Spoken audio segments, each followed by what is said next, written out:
सद्गुरूंचं नमन केलेलं आहे आणि त्या नमनाचा विचार आपण या ठिकाणी पाहत आहोत. माऊलींची प्रतिभा, एक स्वतंत्र प्रतिभाविलास नमनामध्ये पाहता येतो. अनेक नमनं आपण पाहून आलोय, पुढेही पाहणार आहोत. परंतु इथं सूर्याचं रूपक करून माऊलींनी सद्गुरूंचं वंदन केले आणि त्या सूर्याच्या रूपकामध्ये म्हणजे तुलनेतून सूर्याचे रूपक पाहून हे वंदन माऊलीने केलं आणि तिथं एक स्वतंत्र अशी माऊलींची प्रतिभा आपल्याला पाहता येते. गीतातत्वावरती वास्तविक पाहता माऊलींची प्रतिभा अत्यंतिक सुंदर, अत्यंतिक कोमल आणि सर्वश्रेष्ठ अशी प्रतिभा या ज्ञानेश्वरीच्या रूपातून आपल्यासमोर ती प्राप्त झाली आणि तीच प्रतिभा माऊली अत्यंत सुंदर इथं वर्णन करतात.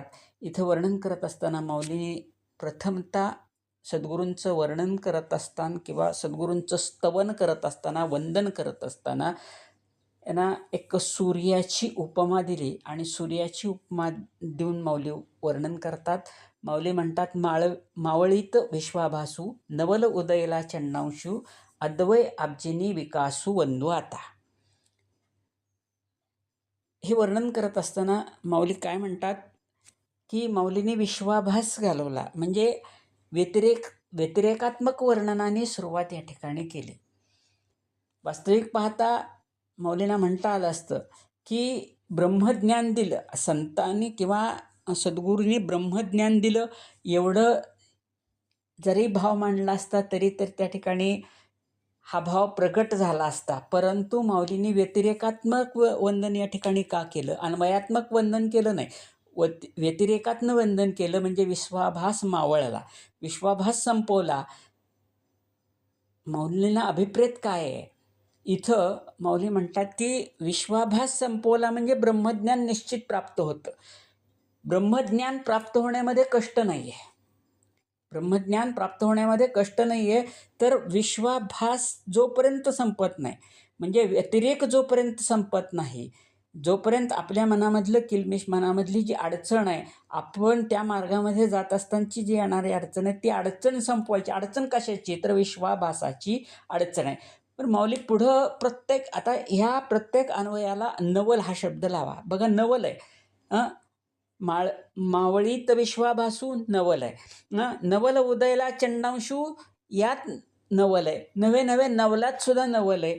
अद्वयाब्जिनी विकासू यातही नवल आहे. आपण चिंतन करणार आहोत. त्यातही नवल आहे. आणि वंदू आता यामध्ये सुद्धा नवल आहे. माऊलीने आश्चर्य या ठिकाणी व्यतीत केलंय. का आश्चर्य? विश्वाभास मावळला जातो. वास्तविक पाहता आपण हे जग बघतोय, ते जग कसं आहे? हे दृष्टीला जे जग दिसतंय ते सत्यच दिसतंय, पण ते सत्य आहे का? सत्य नाही. हा विश्वाचा आभास आहे.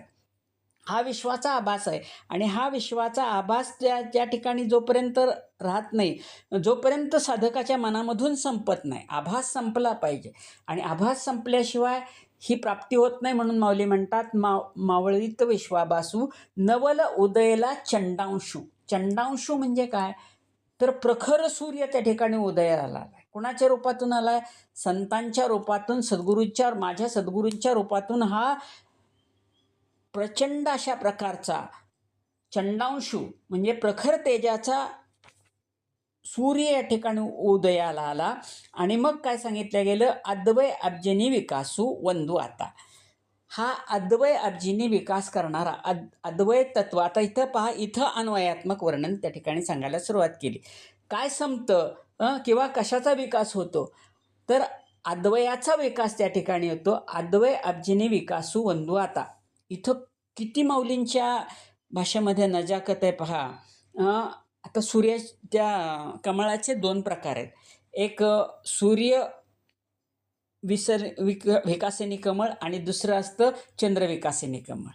सूर्यविकासिनी कमळ हे सूर्योदयानंतर उदयाला येतं. सूर्योदय झाल्यानंतर उदयाला त्या ठिकाणी येतं. आणि चंद्रविकासिनी कमळ कधी येतं? चंद्र उदय झाल्यानंतर येतं. आता इथं अद्वय अब्जिनी विकासू म्हणजे स्त्रीलिंगी स्वरूप या ठिकाणी वापरलं गेलं. आणि स्त्रीलिंगी स्वरूप कोणाला लागलं जातं? तर चंद्रविकासिनी कमळाला लागलं जातं. भाव किती मोठा आहे पहा माऊलींचा. उगवलं काय? सूर्य. आणि विकास कशाचा झाला आहे? चंद्रविकासाने कमलाचा विकास झाला. का भाव असा माऊलीने या ठिकाणी मांडला गेला? माझ्या मतीप्रमाणे या ठिकाणी किंवा आमच्या सद्गुरूंनी सांगितलेल्या मतीप्रमाणे असं आहे पहा, चंद्रविकासिनी कमल म्हणजे काय आहे? तर हे चंद्राचा विकासिनी होणारच कमल त्या ठिकाणी प्राप्त होणार आहे. परंतु तो जो माऊलींना हा प्रखर तेजाचा चंडांशू उदयाला आलाय, त्या तेजस त्या ठिकाणी त्या असणाऱ्या म्हणजे चंद्रविकासिनी कमलाला इतकं कोमल लागलं. कारण माऊली म्हणतात मार्तंड जे तापहीन, हे तापहीन मार्तंड त्या ठिकाणी आहेत. तर त्याप्रमाणे माऊलींनी सांगितलं गेलं नवल उदयाला चंडांशू हा, आणि मग हे मार्तंड जे तापहीन असा असणारा चंद्रविकासिनी कमल उमललं गेलं. वास्तविक पाहता अजून एक भाव त्या ठिकाणी येतो की बाबा हे कसं आहे, तर ही अन्वयात्मक भूमिका मांडत असताना मौलींनी सांगतात अद्वय अब्जिनी नाही आहे का? आहेच आहे प्रत्येकाच्या ठिकाणी. कारण भगवान परमात्म्याचं ज्ञान अद्वय स्थिती, अद्वैत स्थिती ही भाव त्या ठिकाणी निर्माणच होणार आहे. कारण साधकांना ते साधन त्या ठिकाणी दिलं गेलेलं आहे. तेच त्या साधकाचा विकास झाला पाहिजे, तो साधकाने तो विकास पाहिला पाहिजे, त्यामध्ये समाविष्ट झालं पाहिजे. तेने साधती साधने तुटती भवाची बंधने, ही अवस्था या ठिकाणी प्राप्त झाली पाहिजे. पण ते साधन त्या ठिकाणी दिलं म्हणजे हा असणारा अद्वय अब्जिनी जो काही कमळ आहे ते कमळ विकसित झालं म्हणजे यथार्थ ज्ञान त्या साधकानं होतं. कधी होतं? सद्गुरूंच्या रूपानं असा असणारा हा चंडांशू ज्या वेळेला उदयाला येतो आणि ते अद्वय अब्जिनी कमल विकसित होतं म्हणजे ते फुललं जातं की ते कमळ सुंदर अशा प्रकारचं दिसतं आणि त्या कमळाकडंच पाहावंसं वाटतं. अशी अवस्था ज्या वेळेला होती त्या अद्वय अब्जिनी विकासू असणाऱ्या कमळाला आपण वंदन करू म्हणतात माऊली. आता पुन्हा इथं सुद्धा नवल आहे पहा, मी मगाशीच म्हणून गेलो की इथं काय वंदन आहे? वंदू आता पहा, विश्वाभास मावळला आहे म्हणजे मी वासुदेव तत्वता या अवस्थेमध्ये साधक जाऊन पोचलाय. सद्गुरू रूपी प्रचंड अशा प्रकारचा सूर्य उगवलेला आहे, तो नवलाचा सूर्य उगवला, अद्वय अब्जिनी कमल त्या ठिकाणी विकास झालाय. मग आता द्वैत भाव राहिला का? मग द्वैत भाव राहिला नाही. द्वैत भाव न राहता सुद्धा वंदन या ठिकाणी कसं होतं? कारण याच अवस्थेमध्ये जाऊन पोचलं. हे वंदन का होतं? तर माऊलीने सर्वव्यापक दृष्टिकोनातून आपल्या सद्गुरूंना या ठिकाणी पाहिले आणि त्या सर्वव्यापक दृष्टिकोनातून ज्या वेळेला कमलाला बघितलं जातं त्यावेळेला माऊली या ठिकाणी वंदन करतात. पुढं सांगितलं गेलेलं आहे की मग काय होतं? तर मग अविद्येची रात विसरून जाते. कधी? ज्या वेळेला हा नवलाच चंडांशू ज्या वेळेला उदयाला येतो त्यावेळेला अविद्येची रात्र विसरून जाते, अविद्येची राती रुसून जाते म्हणजे अविद्या संपली जाते.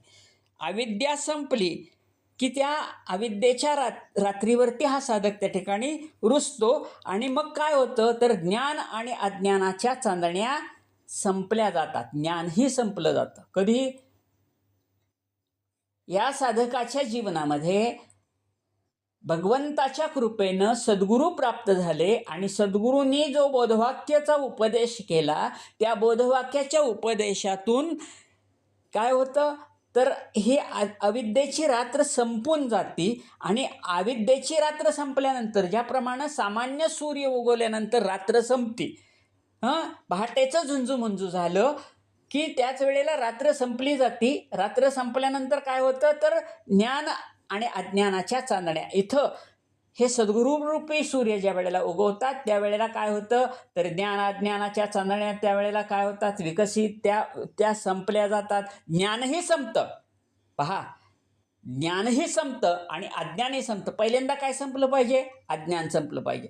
पहिल्यांदा अज्ञान संपायचं आणि नंतर अज्ञान संपवायचं ज्ञानाच्याही माध्यमातून त्या ठिकाणी. कारण एकदा भगवान परमात्म्याची प्राप्ती झाली किंवा भगवान परमात्म्याचं यथार्थ तत्व त्या ठिकाणी कळलं की काय होतं? ज्ञानही संपलं जातं, अज्ञानही संपलं जातं. आठव गेला भावाभाव झाला स्वयमेव पांडुरंग. तिथं कुठल्याही प्रकारची आठवण राहत नाही, ज्ञानाचीही राहत नाही. कारण आठव गेला भावा भाव झाला स्वयमेव पांडुरंग, या अवस्थेमध्ये तो त्या ठिकाणी जातो. मग त्या साधकाच्या जीवनामध्ये काय निर्माण होतं, काय प्राप्त होतं, तर त्या साधकाच्या जीवनामध्ये सुदिन प्राप्त होतो. आजी सोनियाचा देनू, वरसे अमृताचा धनू, हरी पाहिला रे, हरी पाहिला रे, या अवस्थेमध्ये त्या ठिकाणी साधक जाऊन पोचतो. तो सुदीन त्या ठिकाणी होतो.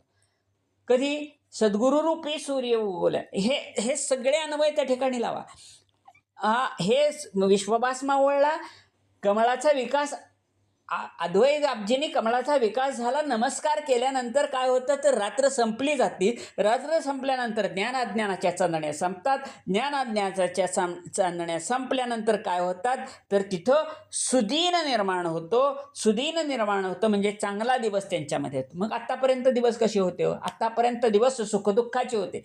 काही वेळा सुख आहे, काही वेळा दुःख आहे, काही वेळेला आनंद आहे, काही वेळेला त्या ठिकाणी त्याचं मन मलिन झालेलं आहे. या अवस्थेमधून तो साधक त्या ठिकाणी बाहेर पडतो. आणि तो सुदीन कशाचा होतो, तर स्वबोधाचा सुदीन त्या ठिकाणी होतो. आता स्वबोध म्हणजे काय? स्वबोध म्हणजे मी वासुदेव तत्वता, या बोधामध्ये तो साधक त्या ठिकाणी जाऊन पोचतो. पुढं सांगितलं गेलं की काय होतं, पुढचं सांगितलं गेलं, लौकिक सूर्य उगवल्यानंतर पहाट त्या ठिकाणी होती. बरोबर आहे. लौकिक सूर्य झाल्यानंतर पहाट त्या ठिकाणी होती. आणि मग पहाट झाल्यानंतर आपले व्यवहार त्या ठिकाणी चालू होतात. अंधारामध्ये कुठल्याही प्रकारचा व्यवहार नाही. अंधारामध्ये आपण निद्रित अवस्थेमध्ये त्या ठिकाणी असतोय.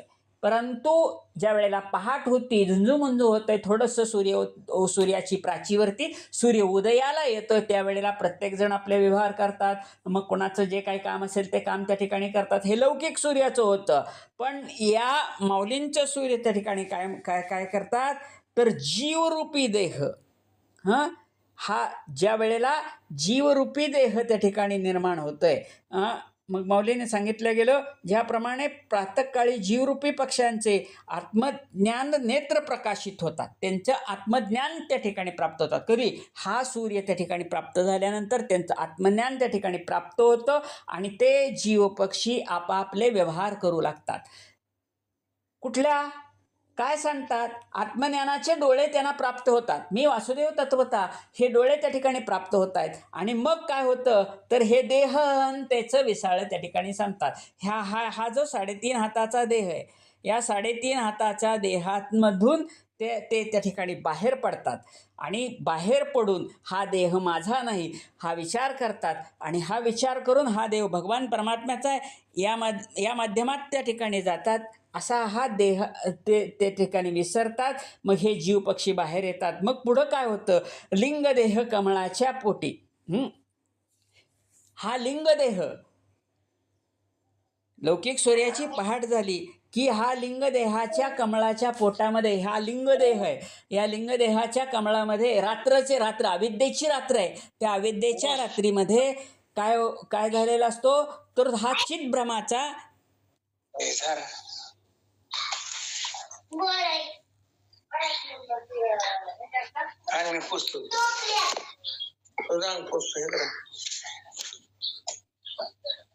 रामकृष्ण हरी. हा लिंगदेह कमळाच्या पोटामध्ये चितभ्रमाचा त्या ठिकाणी काय असतो, तर हा भुंगा अडकलेला असतो. आणि तो भुंगा मग सांगितलं गेलं की त्या बंधनातून मुक्त होत आहे. त्या बंधनातून तो भुंगा त्या ठिकाणी मुक्त होतो. पुढं सांगतात, शब्दाची आसकडी, भेद नदीच्या दोही थडी, अर्हते विरवेडी बोधबुद्धी. मग शब्दाच्या आसकडीमध्ये, शब्दरूपामध्ये त्या ठिकाणी काय होतं, हा चक्रवाक पक्षी आपण काल पाहून आलो. चक्रवाक पक्षी त्या ठिकाणी काय असतो, तर त्या शब्दाच्या आसकडीमध्ये त्या ठिकाणी राहिलेला असतो. आणि त्याच शब्दाच्या आपण रामायणामध्ये हे पाहून आलेलो आहे. ते चक्रवाक पक्षी त्या ठिकाणी पाहून आलेले आहेत. मग काय होतं, तर तो जो चक्रवाक पक्षी आहे, आता त्यांना प्रभू रामचंद्रांनी शाप दिलेला आहे वगैरे वगैरे, आपण सर्वश्रुत आहोत. मग माऊली काय म्हणतात, तर हा जो असणारा चक्रवाक पक्षी आहे, त्यांचा रात्री भेद होतो. चक्रवाक आणि चक्रवाकीचा भेद त्या ठिकाणी होतो. चक्रवाक एका नदीच्या ऐल तीरावरती आणि चक्रवाकी पैल तीरावरती त्या ठिकाणी असते. चक्रवाक म्हणजे काय आहे? चक्रवाक म्हणजे बोध आहे आणि चक्रवाकी म्हणजे काय? बुद्धी आहे. माऊली इथं प्रमाण देतात. चक्रवाक काय आहे? चक्रवाक शब्दाची असकडी भेद नदीच्या दोही तडी हरडते विरह वेडी बुद्धिबोधू. ही बुद्धी आणि बोध, हे बुद्धी ऐल तीरावरती असते आणि पैल तीरावरती बोध त्या ठिकाणी असतो.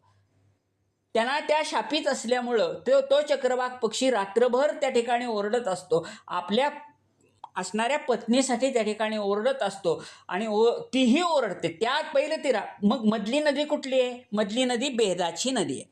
भेद आहे त्यांच्यामध्ये, भेद झाला आहे आणि त्या भेदामुळं त्यांचं सामरस्य त्या ठिकाणी होऊ शकत नाही. भेद जिथं असतं तिथं सामरस्य होत नाही. म्हणून भेद भ्रम अमंगळ. भेद आणि भ्रम हे सगळं अमंगळ त्या ठिकाणी सांगितलं गेलं. मग काय होतं?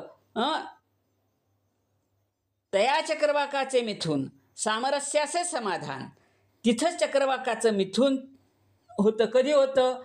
हे सद्गुरुरूपी सूर्य ज्या वेळेला उगवतात त्यावेळेला त्या चक्रवाकाचं त्या ठिकाणी सामरस्य होतं. चक्रवाक सामरस्याला त्या ठिकाणी येतो. आणि म्हणजे काय तर सद्गुरूंची कृपा झाल्याशिवाय ही अवस्था त्या ठिकाणी प्राप्त होत नाही. आणि हेच म्हणून सांगितलं गेलं. मग काय होतं? भोगवी जे चिदगन भुवन दिवा. मग चिदगन असणारं त्या ठिकाणी हे ज्ञान त्या ठिकाणी होतं, ऐक्य होतं. कधी? सद्गुरूंचा नवल चंडांशू ज्या वेळेला उदयाला येतो त्यावेळेला ही भूमिका त्या ठिकाणी प्राप्त होते. मग हा सद्गुरुरूपी सूर्य ज्या वेळेला, लौकिक सूर्यही उगणं, इथं सूर्याचं रूपक आहे. लौकिक सूर्य उगवल्यानंतर काय होतं? आपला सर्व भाव किंवा आपले सर्व चलन विचलन त्या ठिकाणी चालू होतं. आपली कर्म त्या ठिकाणी चालू होतात. आपल्या जीवनामध्ये जे काय आपल्याला दिलेली कर्म आहेत ती कर्म या ठिकाणी चालू होतात. मग सुचिरभूतता होणं, बाहेर जाणं किंवा त्या असणारे व्यवहार करणं, केल्यानंतर त्या ठिकाणी त्याचं सामरस्य पाहणं, हा व्यवहार त्या ठिकाणी चालू होतो. मग ह्याच सद्गुरू रूपेंची ज्या वेळेला पहाट होते, गुरुवचने फुटली पहाट, या अवस्थेमध्ये ज्या वेळेला होतं त्यावेळेला काय होतं तर पहा, पूर्वीच्या काळी कसं होतं? पूर्वीच्या काळी आपल्याला म्हणजे रात्रीचा प्रवास करत नव्हते.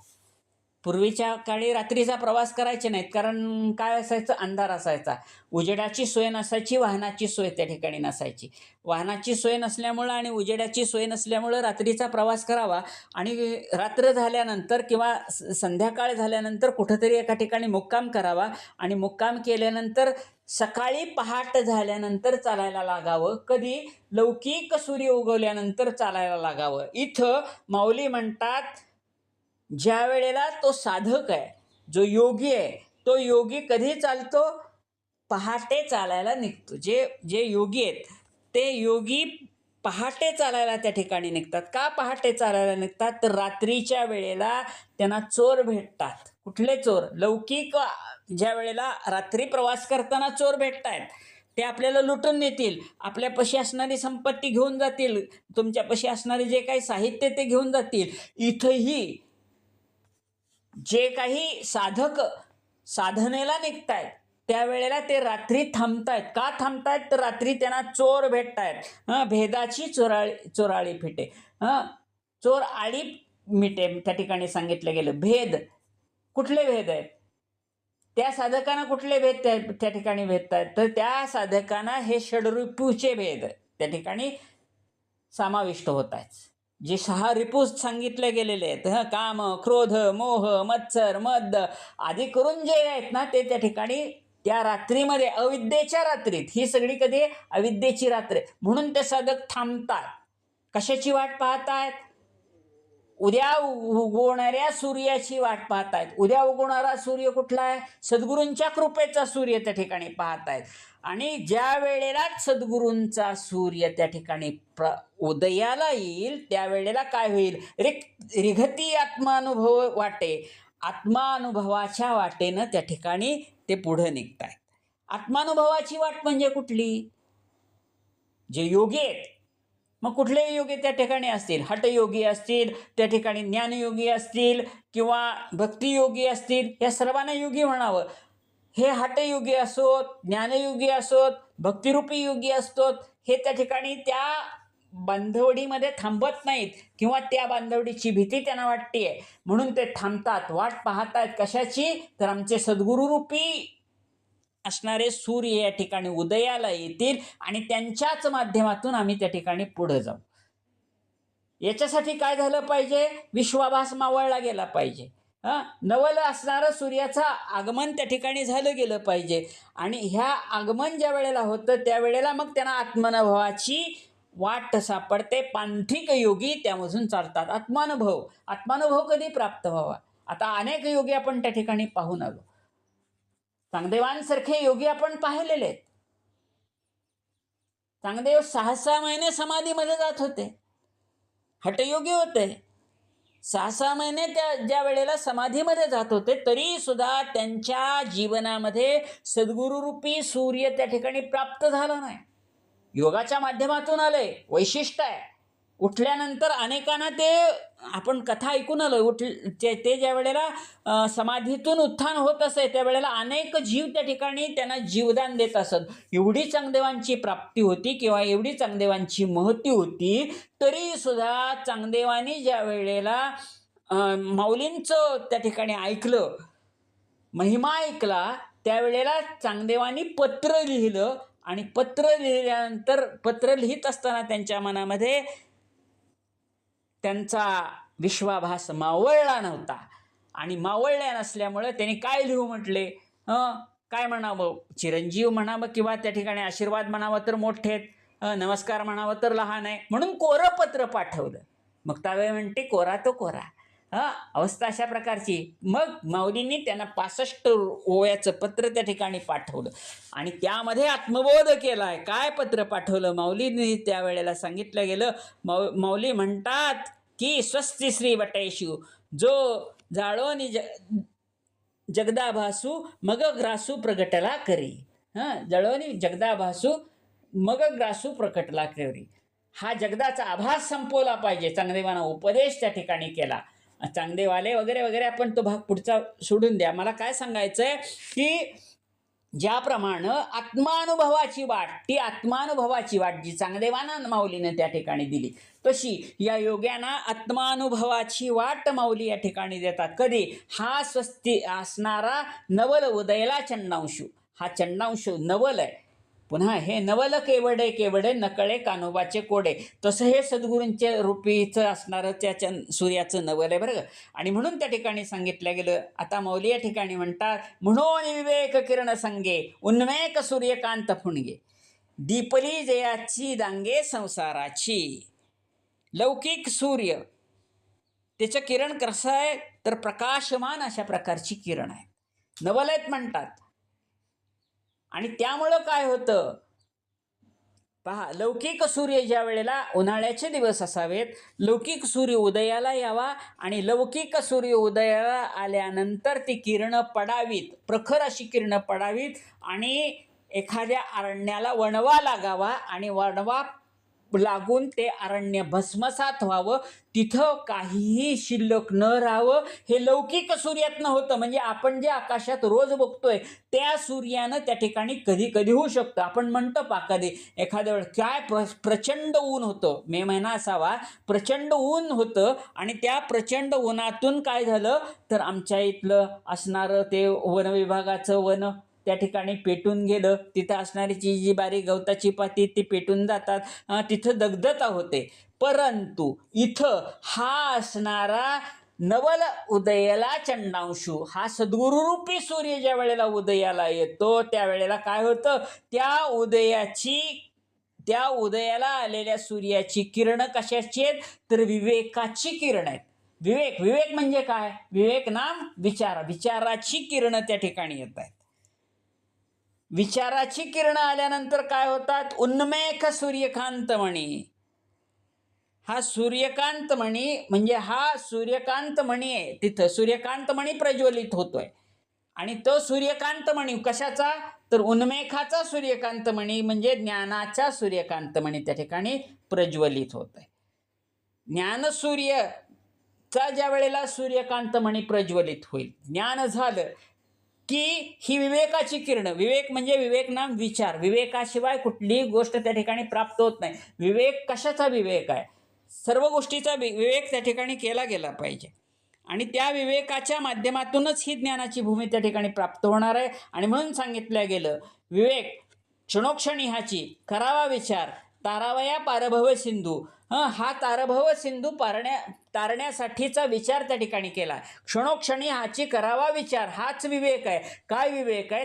तारावया पारभव सिंधू. नाशिवंत देह हे सुद्धा विवेकानंच जाणलं गेलं पाहिजे. जाणारे सकळ हे सुद्धा विवेकानंच जाणलं पाहिजे. आयुष्य खातो काळ, सावधान, आयुष्य खातो काळ हे सुद्धा विवेकानं जाणलं पाहिजे. सावधानता बाळगली पाहिजे, हे सुद्धा विवेकानं जाणलं पाहिजे. आणि तो विवेक सद्गुरुरूपींच्या कृपेनं ती विवेकाची किरणं त्या ठिकाणी प्राप्त होतात आणि उन्मेखाचं असणारं म्हणजे बुद्धी त्या ठिकाणी प्रज्वलित होते. बुद्धीला ज्ञान होतं. बुद्धी जाणते की हा सूर्यकांत मणी काय होतं तर प्रज्वलित झालाय. हे विवेकाच्या रूपीनं ही सगळी जी किलमेश आहेत ही त्या ठिकाणी जाळून जाणार आहेत, ही बुद्धी त्या ठिकाणी जाणते. आणि मग काय होतं? मग सांगितलं गेलं, ह्या संसार रूपी हा माईक असणारा संसार, माईक एरते माईक दुःखाची जनती, हा असणारा संसार, हा संसार त्या ठिकाणी काय होतोय तर संपून जातोय. नव्हे तर ह्या संसाराचं जे असणारं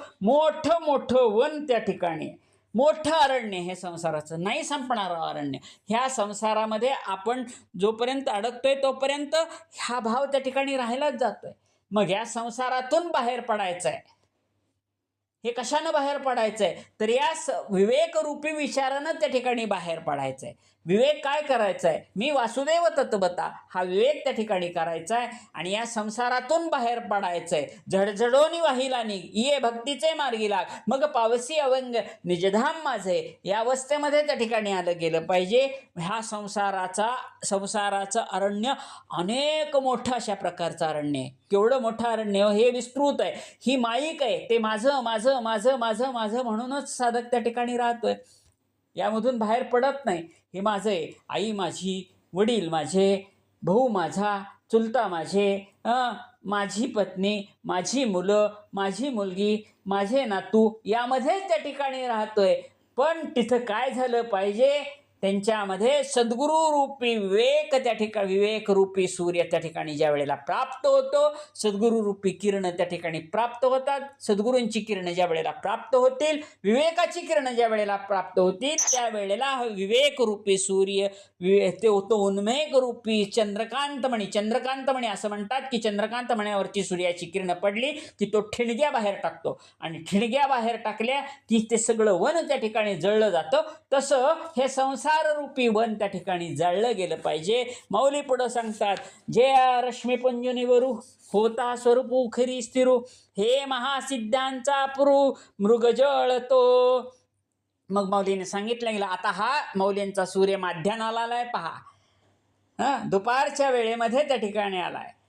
दुपारचे 12 वाजलेले आहेत. लौकिक सूर्य जो आपण रोज पाहतो तो सूर्य ज्या वेळेला दुपारी 12 वाजता ज्या वेळेला उदयाला येतो किंवा 12 वाजता ज्या वेळेला आपण आकाशामध्ये पाहतो त्यावेळेला तो प्रखर अशा प्रकारची किरणं या ठिकाणी देतोय. प्रखर किरणं देतोय आणि ती प्रखर किरणं ज्या वेळेला उखर भूमीमध्ये म्हणजे माळरानाच्या भूमीमध्ये, लौकिक सूर्याचं पहा, नंतर माऊलींच्या सूर्याचा आपण पाहू. ज्या वेळेला लौकिक सूर्य दुपारी 12 वाजता त्या ठिकाणी आसमंतामध्ये असावा, त्याची निबर असणारी किरणं पडावीत आणि निबर असणारी किरणं ज्या वेळेला कुठे येतात तर उखर भूमीमध्ये म्हणजे माळरान भूमीमध्ये येतात त्यावेळेला मृगजळ दिसतं. लौकिक सूर्याची अवस्था. आता माऊलींच्या सूर्याकडे जाऊ. ज्याचा रश्मीपुंज निबरू, हा रश्मीपुंज त्या ठिकाणी किरणांचा समुदाय निबर त्या ठिकाणी झालाय. होता स्वरूप उखरी स्थिरू, तो स्वरूपाच्या उखरावरती त्या ठिकाणी पडतोय म्हणजे या असणाऱ्या देहावरती त्या ठिकाणी पडतोय. आणि देहावरती पडल्यानंतर काय प्राप्त होतं? माऊलीने इथं सांगितलं, ए महासिद्धीचा पुरू मृगजळ जो. साधक कुठं अडकतो? साधक अडकतोय महासिद्धीमध्ये त्या ठिकाणी अडकला जातो. वास्तविक पाहता ज्या वेळेला हे अपरोक्ष ज्ञान त्या ठिकाणी प्राप्त होतं. हे निबर किरण म्हणजे अपरोक्ष ज्ञान त्या ठिकाणी प्राप्त झालं गेलं पाहिजे. आणि ज्या वेळेला अपरोक्ष ज्ञान होतं त्यावेळेला साधक असंग निर्विकार त्या ठिकाणी होतं. शुद्ध बुद्ध प्रखर ज्ञानरूपी किरण त्यांच्यावरती त्या ठिकाणी पडतं. परंतु कारण हे नवल केवडे केवडे न कळे कानोबाचे कोडे, बरं का, ह्या भगवंताचं कोडं त्या ठिकाणी कळत नाही. सद्गुरूंची कृपा झाली परंतु सद्गुरूंची कृपा होऊन काय होतं, त्या उखर भूमीवरती तो सूर्यकिरण त्या ठिकाणी पडतो. परंतु त्या साधकाला एका मृगजळामध्ये अडकलं जातं. कुठलं मृगजळ? हे रिद्धी सिद्धींचं मृगजळ. अनेक जण त्या ठिकाणी अडकतात. ह्या पायऱ्या आहेत, हे सोपान आहेत. भगवंताकडे जाण्याचं सोपान आहे. भगवान परमात्मा तो कर्नाटकी आहे आणि म्हणून या रिद्धी सिद्धीच्या पायऱ्यावरती तो त्या ठिकाणी अडकवलं जातं. कुणाला रिद्धी प्राप्त होती, कुणाला सिद्धी प्राप्त होती. मौलीने यालाच सांगितलंय, ह्या मृगजळ त्या ठिकाणी प्राप्त होत. मग हे मृगजळ काय केलं पाहिजे? हे मृगजळ सुद्धा त्या ठिकाणी काढलं गेलं पाहिजे. त्या रिद्धी सिद्धी लावी पिसे, त्या पिसामध्ये अडकायचं आहे का? त्या पिसामध्ये त्या ठिकाणी अडकायचंच नाही. मग काय झालं, काय प्राप्त झालं पाहिजे? मी वासुदेव तत्वता. त्या रिद्धी सिद्धीमध्ये अडकलंच जातं की नाही भाऊ? पहा, आपल्याला एक कथा माहिती आहे. तुकाराम महाराजांच्या जीवनामधली कथा आहे. पहा, रिद्धी सिद्धीमध्ये कसा साधक त्या ठिकाणी अडकला जातो. ही सिद्धी कशी प्राप्त होते? अनगडशहा ज्या वेळेला त्याने ऐकलं गेलं, तो गेला चिंतामणी बाबांकडं. चिंतामणींनी ते सगळं धान्य त्या ठिकाणी टाकलं. माझा वेळ थोडासा राहिला म्हणून मी थोड्याशा धावत्यामध्ये हे वर्णन या ठिकाणी सांगतो. अनगडशहा ते चिंतामणींकडे गेले. चिंतामणीने सगळं धान्य टाकलं, त्याचा तो कोटरा भरला नाही. तो अनगडशहा कुठं आला?